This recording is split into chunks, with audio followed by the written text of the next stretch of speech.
All right, guys.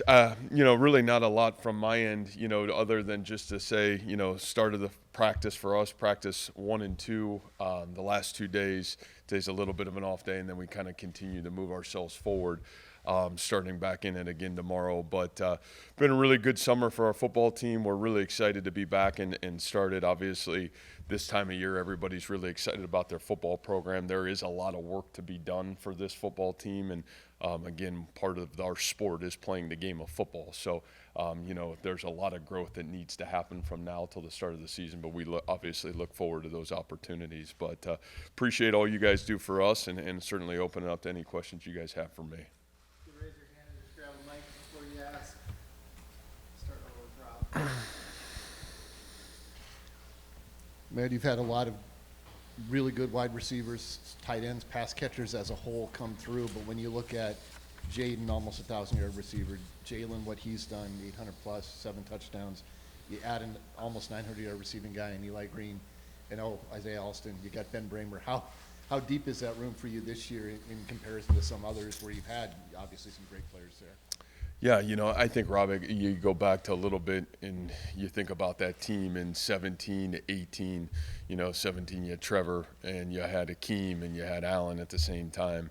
In 18 you kind of, you had Akeem, and obviously Charlie was emerging, and some of those pass catchers out of the backfield, and Chase Allen.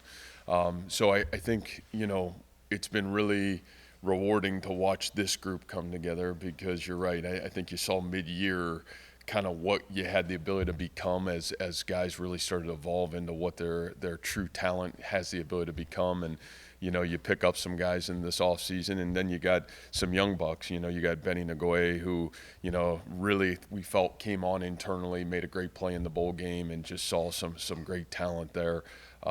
You think that tight end room, I think Cooper Alexander, you talk about, as a guy that had just a phenomenal spring as a true freshman here. Gabe Burkle, that's a young guy that continues to emerge in our football program. You talked about Isaiah. There's a lot of competition. There's a competition for playing time.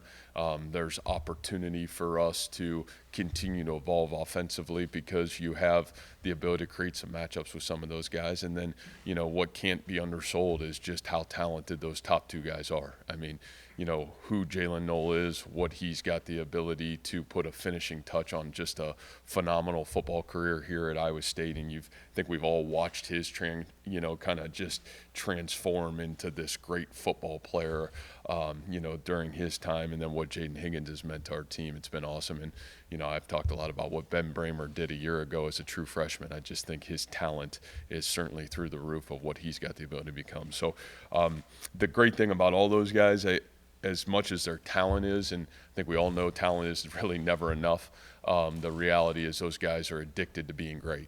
They have an unbelievable passion to become their best. I don't think any one of them are satisfied with what they've accomplished. I think they all have great dreams and aspirations, and I think those guys, man, they're relentless workers. So it's been fun to watch those guys really get better throughout the summer and throughout the spring, and it'll be fun to see what these guys have the ability to do this fall camp in terms of real confidence going into the season. As a quick follow-up there, where does a guy like Daniel Jackson, that's been through every crucible you could imagine, fit into that group, and what does he epitomize as a guy who could emerge finally after all the things he's gone through and maybe have a breakthrough season? Yeah, I think Daniel's right in that race too. What you look at Daniel in terms of, there's probably a point in that Oklahoma State game, TCU, he makes a couple plays, where we're kind of searching still for our identity, and I mean, if Daniel Jackson doesn't play the way he played last year at times, we don't have some critical wins that we were able to gain. And so, I think Daniel's one of those guys, again, that epitomizes our program. Is, he's been through so many ups and downs, and, unfortunately, that's what football at the collegiate level can bring. And, from injuries to just, battles that he's had to go through, and to be able to be still standing going into his senior year, I think it says so much about who he is, and hopefully it says a lot about what our program stands for as well. With young guys in the running back room like Abu, Carson, and then obviously a couple newcomers, what growth or progress do you need to see from that group during fall camp? I think a lot of growth, to be honest with you. Again, they have unbelievable talent. I think that room in general has elite talent, to be honest with you. You saw talent last year when you watched those guys play. You saw Boo's talent show up. You saw Carson's talent show up. I think some of you guys that covered our spring game saw Dylan Lee's talent show up. I would say Jalen Jackson has high-end ability, and the great thing he has proven is he's a senior. He's played a lot of football. There's consistency of his talent actually being a great football player. And so I think what I've watched from this young group of those other three is putting an off season together, completely changing their bodies. I would say Abu Sama looks completely different today than when you saw him play his last football game at Kansas State or the bowl game. Carson Hansen looks completely different today, 20 pounds heavier than what you saw him a year ago. And so, but he should. He's a freshman in the program. Those guys should physically evolve. And then, do they mentally, grow as well? Do they take their game to where now it's not just talent? That player is becoming a great football player. That guy shows up every game, and his talent, he plays to what his talent has the ability to show. And so I think that's the growth that group needs to make, and it's no different than any young football player. You want to see that guy go from a talent-driven football player to, a guy that consistently shows up and plays to his ability. And I think those guys are ready for that challenge. They certainly understand that challenge. And they know if we want to be the team we need to be, that they need to be those kind of players for us. What's next for Caleb Bacon this season? Yeah, I think Caleb is kind of under the wing of some of the great players that we've had in this program. I think about Jake Hummel's, progression from where he was in our program, a guy that was, a 4-team special team starter and just was a great backup, and then all of a sudden he thrust himself in, and his last 2 years might have been the best linebacker or competing to be one of the best linebackers in the Big 12. And I think Caleb is one of those guys that has that same mentality. He was just an incredible, one of the best special teams players 2 years ago on our football team, and earned the right to really find ways to get him on the field defensively. Had such a great spring a year ago, and then went in the football game and just made big play after big play. And so I think it's why he's forced himself from being a 2 to a 1, and then all of a sudden now how great does he want to become? I think the great thing about Caleb is, again, high-end talent, and yet he's a guy that can repetitively do it day in and day out. He's got a great competitive spirit. I think he's got great leadership intangibles. You love that about the Mike linebacker, because that's the guy that's in the middle of the defense that at times can get people lined up, that can communicate what we're trying to get accomplished. I think he brings all those great leadership tools along with his ability to make plays both in the pass rush game and certainly at the linebacker portion of things. So, he's a huge piece of this defense, and he's going to have to play great football for us to continue to take a big step forward. Does he have kind of the same pro perspective as Jake did too? Oh, I would say there's no doubt about his ceiling is what he wants to make it. Again, probably from a intangible standpoint, he's taller, longer, rangier, got great speed and athleticism, and so I think a lot of the things that they look for at playing football past this level, he certainly has some of those intangibles, but again, it's the consistency of how do you play, to what you're capable of playing, and I think certainly Caleb's got those abilities. When we talked at the Cyclone Tailgate Tour, I think it was in Algona, you mentioned just in today's era with the transfer portal and NIL, how grateful you were to retain talent and keep it here. Mm-hmm. Kyle Conrad is a guy who's walking on, paying his own way, doing those things. What does it mean to have a guy in the program that, paying his own way, doing that in today's era with the pedigree that he had coming out of high school as a kicker? Yeah, I don't know if we would be able to survive without a guy like Kyle, right? Caleb Bacon's journey was the same, wasn't even on scholarship until fall camp a year ago. And I think you can go down, there's a good portion of our roster of guys that have started just like Kyle and, all of a sudden have emerged as star players. And I think Kyle's certainly a young man in our program that has that kind of ability. I talked about Kyle, even at midway point of last season, and we were really fortunate to have a great kicker in Chase a year ago that really emerged as a phenomenal football player for us. And Kyle, I think Chase would tell you part of the reason why he became so good is because Kyle was pushing him every day in practice. And we're super fortunate to have Kyle.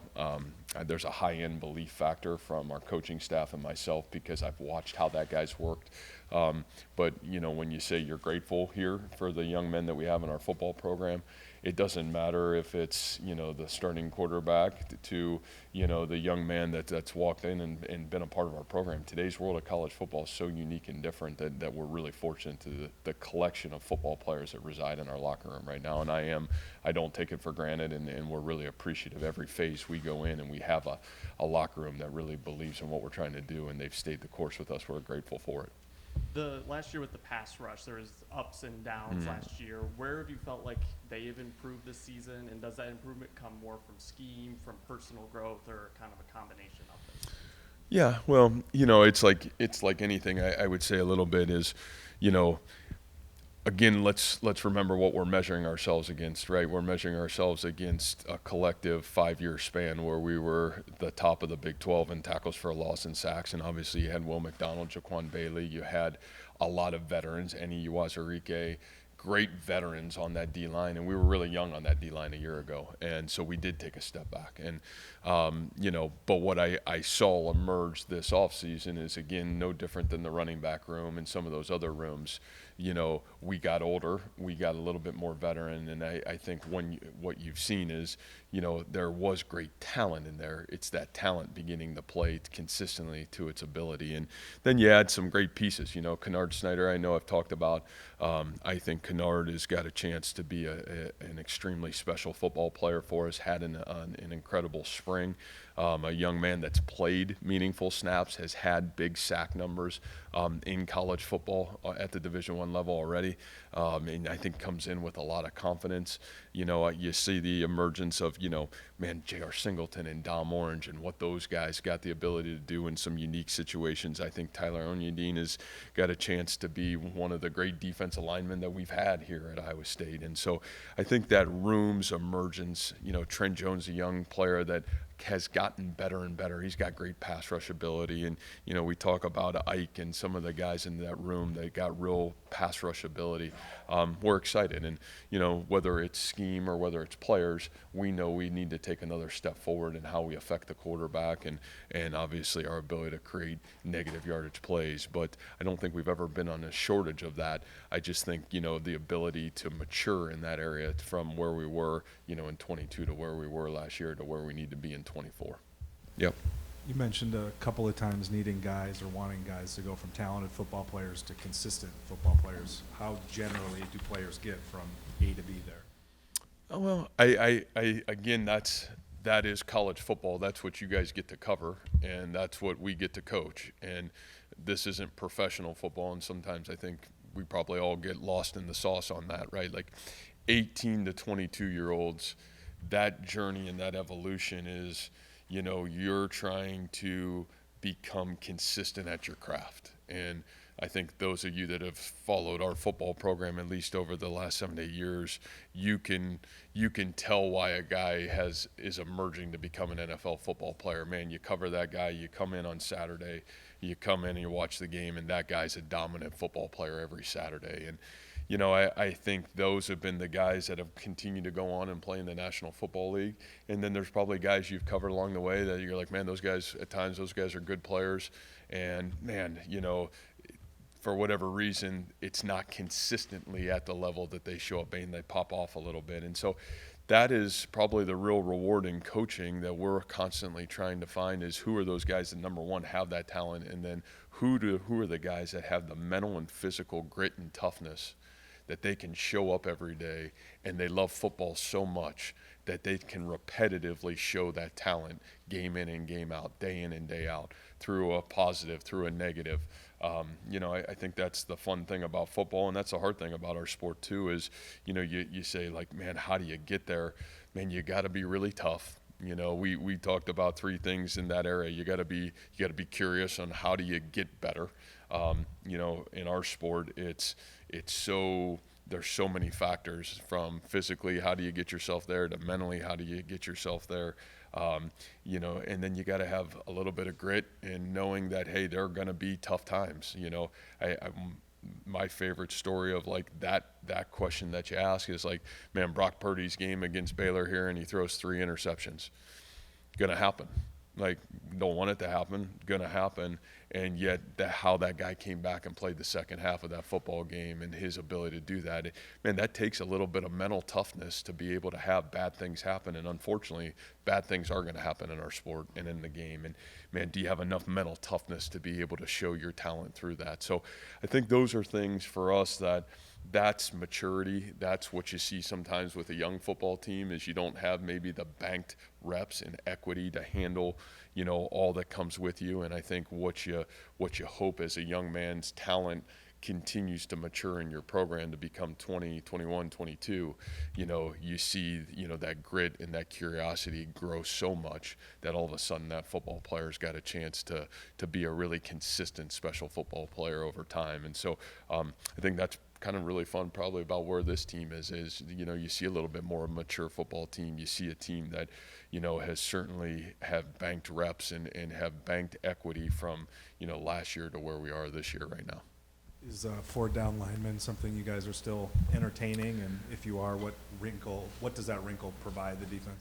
Yeah, I think, again, if those of you that have, and those of you that have studied us enough know that, really since 21, we really have, I think that uptick of 4 down linemen has really grown. I would say last year, probably even to the point where 20% of our snaps last year was a 4 down front. And so, the ability to get to that multiple ways, not just always bringing 4 linemen in, the ability to do that uniquely and differently, I think is beneficial to us. So, I think it's hard in college football to just say we're this. And I think you have to have multiplicity.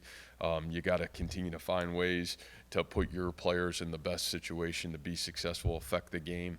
And so, yeah, absolutely, we'll continue to evolve that way. And I think our staff has done a great job over the last couple of years of evolution of what this defense is. And sure, our foundation is who we are, but we've also got this ability to be, multiple in what we do. And I think you have to be. I don't think you can just sit in one thing. I think when you do that, predictability can put yourself in a really tough spot. When you look at the guys that you have in the DB room, would you say this is the most complete group, top to bottom, you have? And kind of going off of that, what are your expectations for a group that's kind of already proven themselves? Mm-hmm. Yeah, I think let me start at the back end of that question, and kind of follows a little bit what Travis asked too. Of what's the expectation? I think the expectation, there are a lot of guys that have proven that they can play.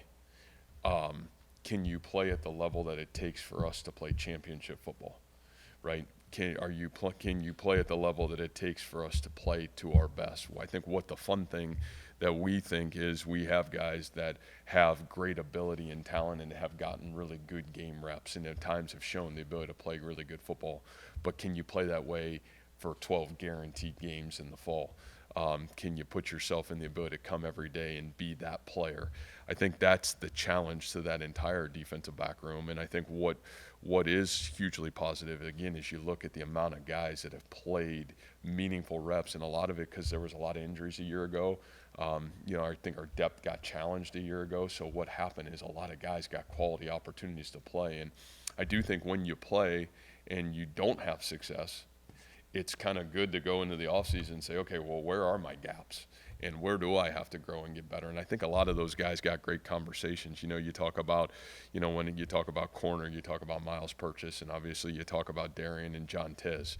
I think all 3 of those guys played meaningful reps. Obviously, Miles has started here now going on his 4th year as a starter. I think Darian Porter, what he's meant to this football program, maybe one of the best special teams players in the country over his course of blocking punts, and what he does is the amount of special teams tackles and what he's done moving from receiver to corner.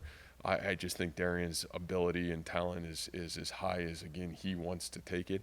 And then John Tez, I would say probably one of the most driven, talented players on our football team. And, you got great competition there, but then you add Matthew Best, who played junior college football last year and has probably been a wow factor so far in our football program. And you add, again, Ryan Robinson, who played in SEC football games as a true freshman last year on special teams and played some nickel at LSU a year ago. So you got guys that have bank reps that we were able to evaluate the film and say, okay, hey, here's what we need you to do to take another step forward to play with that consistency that we need. And then you talk safety, and I think that room got challenged more than any room a year ago. Obviously we always talk about Malik and we always talk about Bo and you talk about Coop, but I think we got to remember, man, we didn't have all those guys. All three of those guys playing at the same time was very minimal a year ago. And so, what happened is Jamison Patton got great opportunity to play. Tayshawn James got great opportunity to play. Drew Surges got great opportunity to play. Cam Smith got great opportunity to play. And so it helped us evaluate those, and some of those guys had some really good plays, and they had some tough plays, but allowed us to go into the offseason and say, okay, man, we need you to play at a starter level next fall. Here's what we need you to do. And so it's been really rewarding to have some guys like a Bo in that room and a Miles in that room that, man, they've played a lot of football. They know what it takes. They've been able to show that they can consistently play at an elite level. And they've also had the ability to have that conversation. Hey, when coach is challenging you to be this or this, whether it's in nutrition or academics or process or how you practice every day, here's what he's trying to really say at you. And now those guys can follow suit. So it's not just me leading the way, but it's their leadership leading the way. So we're really fortunate. There is a lot of competition. It's going to be really fun to watch how that sorts out, even who are the starters, who are the guys that play meaningful reps, who are the guys in the critical moments of the game. And we're going to have to continue to develop and grow in that room. But, we're really excited about what that room's got the ability to potentially look like.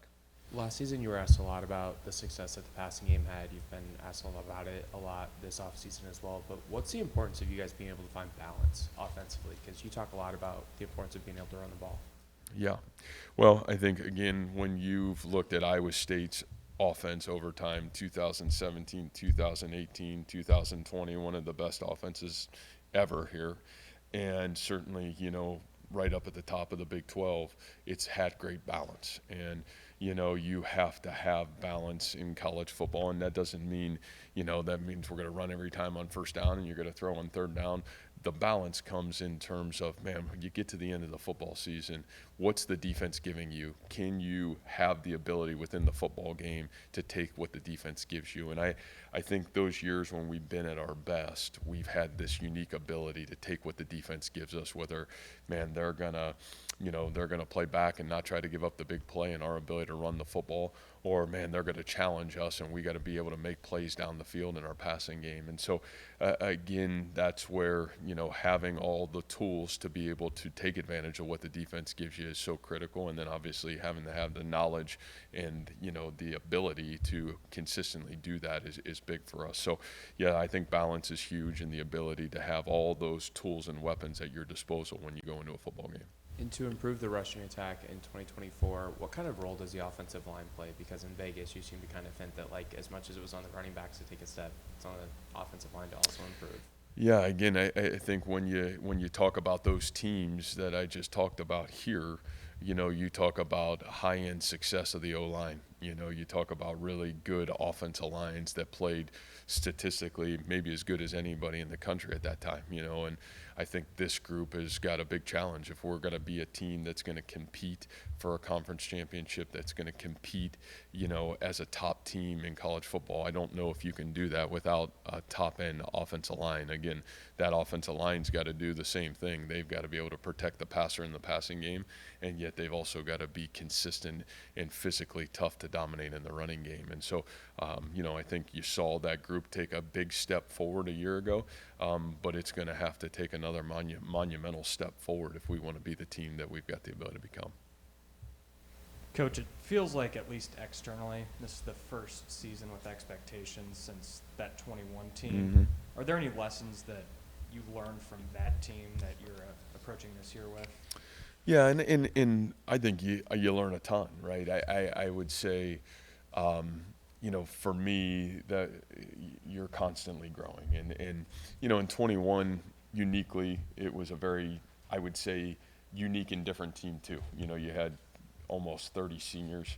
You had a lot of 6th and 7th year players, and you were almost trying to find that perfect of, man, how do you get these guys to the game? How do you manage the individuals? Because this is the first time that we've had some of these guys, and it was just, you're coming out of COVID. There was a lot of unique things with that, and believe me, I would say there were some things that hindsight 2020, I would have done different. And I think the great thing about that is if you're willing to be humble enough and say, man, what went well, what didn't go well, how can we do it better, man, you're going to get that opportunity to repeat itself. So, I think, and a lot of it was mentality. How do you challenge this group? You got a veteran group. How do you help those guys, sustain focus and get the consistency that you want them to play and need them to play with? So I think it revolves around those things, but I think it was a great learning lesson. And again, expectations, for us, that's been the fun thing about this place. We've gone through it all, right? As nobody thinks we've got any shot to be successful, and everybody thinks, we're going to be really successful. So the great thing is that it's one nice thing about being at one place as long as we've been, and the opportunity to build a football program is, man, you can learn and grow through the positives and negatives along the way. We got time for 2 more, one right there and then one right there. Coach, could you go in more depth about what you envision for Eli Green in his first year at Iowa State? Yeah, I think it's hard for me to answer that question, at least right now, just because we haven't got to see Eli Green in terms of, a ton of practice setting. I think what I can certainly say from a positive standpoint is, Eli has played a lot of football at a really high level, and Eli is really competitive. I think even in 2 practices, you see his practice habits, how he comes to practice every day. I think you've been able to watch him in the weight room and watch him just even over his first, 2 months in our football program, be extremely impressed with what his intangibles look like. I think you'll have a better idea of, man, what are his expectations? What do you envision? Great thing about Eli, from special teams to offensive football, he served a lot of different roles and been a really dynamic football player in a lot of different ways. So we're grateful to have him. We're certainly impressed with his football characteristics in terms of how he shows up every day, his work ethic, his mannerisms. I think it really fits what our locker room's about, so we're excited about that. Dating back to his high school days, Abu has always been kind of a quiet guy. When you have a player like that, would you prefer to coach him in a way that allows that voice to enhance, or would you prefer to let him be himself? And where do you see Abu in that area at this point? Yeah, I think Abu is that it's such a great question. What Abu is quiet in and maybe is his voice, what he is loud in terms of, who he is and what his heart's about and what his mannerisms about, how he goes about his daily business, And so I don't think you ever want to try to change anybody, and that's never going to be my ask of that, because I think everybody can lead differently and everybody can express themselves differently. I think the big thing for Abu that is the rewarding part of it is you see his talent and his ability, and you know what his heart is, and you know what he stands for as a human being and as a man. I think the fun thing that you do challenge Abu in is his growth as a football player, because you see the spurts of excellence. How do we repeatedly get ourselves into that? And and you guys know, covering Abu is, Abu was such a multi-sport athlete. It wasn't always just, and probably until we got to the end of his senior year, we didn't know if he was going to be a great tailback or a great corner. We just knew he was just a great athlete. And I think what the fun thing about Abu is he's learning to become a great football player. And that's the thing I really love about him, because he's also got that willingness and curiosity to ask the question of, man, coach, how do I get better? Where do I need to get myself better? And that part I really do appreciate about him, because it goes back to what's his heart, what's he about, what's he stand for. And so, really proud of him. And I think it's a great question, but I think his evolution will come just as a football player, continuing to learn the game, continue to be, cognizant of what's it take to become a great tailback and a great running back at this level. And he's worked really hard at that this offseason. It's going to be really fun to watch his, what that work looks like and what the payoff will be for him this fall. So, yeah. Thank you guys.